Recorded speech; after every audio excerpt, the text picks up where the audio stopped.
1.5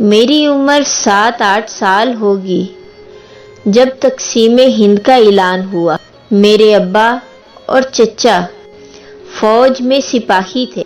تحریک آزادی کے دوران انہوں نے بھی اپنے بے شمار ساتھیوں کے ہمراہ انگریز سرکار سے بغاوت کی اور گولی چلانے سے انکار کر دیا، جس کے بعد ان سب کو سزائے موت کا حکم ہو گیا۔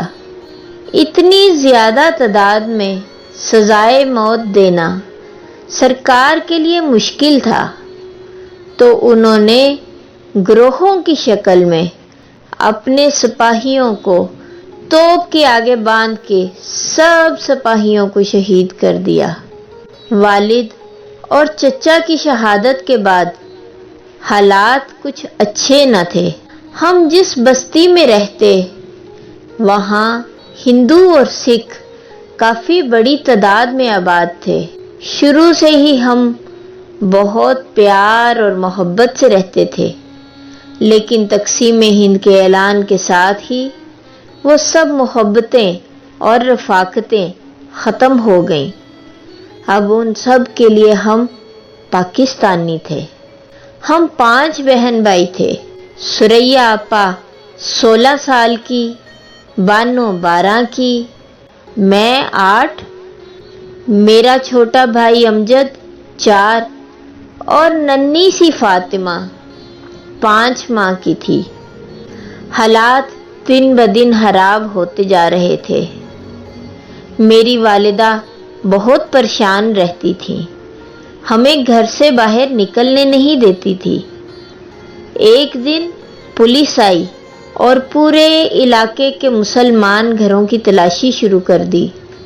مجھے یاد ہے کہ گھر سے ہر قسم کا ہتھیار وغیرہ لے گئے، ابا کی بندوق، یہاں تک کہ سبزی کاٹنے والی چھری چاقو تک۔ ہم لوگوں کے پاس اپنے دفاع کے لیے کچھ نہ تھا۔ اگلے دن ساتھ والی خالہ آئیں اور بولی کہ سنا ہے رات کو سکھ حملہ کرنے والے ہیں۔ ہم سب خوفزدہ ہو گئے۔ اماں نے ضروری سامان باندھا اور ہم سب کو لے کے مسجد چلی گئی۔ مسجد کے قریبی دھوبی گھاٹ میں اور بھی مسلمانوں نے پناہ لی ہوئی تھی۔ رات ہوئی تو واقعی میں سکھوں نے حملہ کر دیا۔ میرے کانوں میں آج بھی اس شور کی آوازیں گونجتی ہیں۔ ہم بہت خوفزدہ تھے۔ آدھی رات کے قریب وہ لوگ وہاں بھی پہنچ گئے۔ وہ ہاتھوں میں تلواریں اور نیزے تھامے ہوئے تھے۔ میں نے دیکھا تو وہ چچا منجیت تھے۔ میں نے اماں کو بتانے کے لیے آواز نکالی ہی تھی کہ وہ ہماری جان کے در پہ ہو گئے۔ اماں نے ان کو سونے کے کنگن اور بالیاں تھماتے ہوئے بولا، خدارا ہماری جان بخش دو۔ ان کے سر پہ تو خون سوار تھا، لیکن اس رب کائنات نے ہماری حفاظت فرمائی۔ پتہ نہیں ان کے دل میں کیا آیا اور وہ ادھر سے چلے گئے۔ میرا حلق بہت خشک تھا، شدید گرمی تھی۔ ساری رات ہم لوگ وہاں چھپے رہے۔ صبح ہوئی تو مسجد کے کنویں سے سب نے پانی پیا۔ مسجد سے باہر کیا نکلے، دیکھا تو ہر طرف مسلمان مردوں اور عورتوں کی لاشیں ہیں۔ اکثر گھروں میں آگ لگی ہوئی ہے۔ ہمارے گھر کو بھی آگ لگا دی گئی تھی۔ اتنے میں نے اماں کو بتایا، اماں بانو آپا ہمارے ساتھ نہیں ہیں۔ اماں دیوانوں کی طرح بھاگتی ہوئی مسجد گئی، ہر طرف چلاتی رہی، میری بانو میری بانو، مگر بانو تو وہاں تھی ہی نہیں۔ وہ وحشی رات کے اندھیرے میں بانو کو اپنے ساتھ لے گئے تھے۔ میں اور امجد سہمے ہوئے آپا سریا کے ساتھ لپٹے ہوئے تھے اور اماں دیوانوں کی طرح منی کو اٹھائے بانو کو ڈھونڈ رہی تھی۔ اتنے میں وہ پھر دندناتے ہوئے ہاتھوں میں تلواریں اٹھائے آ گئے اور آپا سریا کو گھسیٹتے ہوئے لے گئے۔ میں نے آپا کو بچانے کے لیے اس کے ہاتھ پہ کاٹ دیا، جس سے وہ بھاگنے میں کامیاب ہو گئی، لیکن وہ وحشی آپا کی طرف بھاگ رہے تھے۔ بھاگتے ہوئے آپا ایک کنویں کے پاس پہنچی اور کیا دیکھتی ہے کہ کنواں لاشوں سے بھرا پڑا ہے اور اس میں بانو کی خون آلود لاش بھی ہے۔ اتنے میں آپا کی نظر اماں پہ پڑی۔ اس سے پہلے کہ وہ لوگ آپا تک پہنچتے، آپا نے اماں کو آواز دی، خدا حافظ اماں، ان تینوں کو لے کے پاکستان چلی جاؤ۔ اور ان درندوں کی درندگی سے بچنے کے لیے آپا نے کنویں میں چھلانگ لگا دی۔ میری اماں غم سے نڈھال کنویں کے پاس اپنی دونوں بیٹیوں کی لاشوں پر آہ و بکا کر رہی تھی۔ اتنے میں وہاں پولیس آ پہنچی۔ پولیس نے ہمارے ساتھ تعاون کیا اور ہم اپنے علاقے سے نکلنے میں کامیاب رہے۔ 2 ہفتے گزر گئے۔ ہم کبھی کسی واقف کار کے ہاں پناہ لیتے تو کبھی کہیں۔ آخر کار ہم پٹیالہ شہر کے قریب قلعہ مہاجر گڑھ کے کیمپ پہنچ گئے۔ وہاں میرے ماموں بھی موجود تھے۔ ہم بہت دن سے بھوکے تھے، بس تھوڑا سا کھانا ہوتا جس سے ہم زندہ رہ سکیں۔ بھوکا رہنے سے امجد بیمار پڑ گیا تھا۔ ہم چاہتے تھے کہ ہمارا نام رجسٹر ہو جائے۔ طویل لمبی قطار میں کھڑا رہنے کی وجہ سے میں بہت تھک گیا تھا اور کمزوری سے اچانک بے ہوش ہو گیا۔ میرے ماموں قریبی جنگل سے کچھ جنگلی پھل وغیرہ توڑ لائے، جس کو کھا کے کچھ جان میں جان آئی۔ کیمپ میں گزرے وہ دن بہت مشکل تھے۔ ایک تو کھانے کو کچھ بھی نہ تھا، دوسرا سکھوں اور ہندوؤں کے حملوں سے بہت سے لوگ زخمی بھی ہو گئے تھے، اور ان میں میرا چھوٹا بھائی امجد بھی تھا۔ کیمپ میں گندگی بہت تھی۔ میرے بھائی کے پاس نہ تو دوائی تھی نہ ہی کھانا۔ ہم لوگ جوہڑ کا پانی پینے پہ مجبور تھے، کیونکہ یہ مشہور تھا کہ ہندوؤں نے کنووں کے پانی میں زہر ملا دیا ہے۔ امجد کی کمزوری بڑھتی جا رہی تھی اور ہم کچھ نہ کر سکے، اور وہ بھی سریا اور بانو آپا کی طرح اپنے خالق حقیقی سے جا ملا۔ مجھے آج بھی یاد ہے، وہ بار بار پوچھتا، اماں پاکستان کب آئے گا؟ بہت سے لوگ کیمپ میں فوت ہو گئے۔ شروع کے 6-7 دن تو کھانے میں گھاس پھوس اور پتے وغیرہ ہی تھے۔ بعد میں ریاست ایک ٹائم کا کھانا دیتی تھی۔ وہ دن بہت اذیت ناک تھے۔ 1 مہینے تک ہم وہاں رہے۔ کیمپ میں تعفن اور گندگی کی وجہ سے وبائیں پھیلنی شروع ہو چکی تھیں۔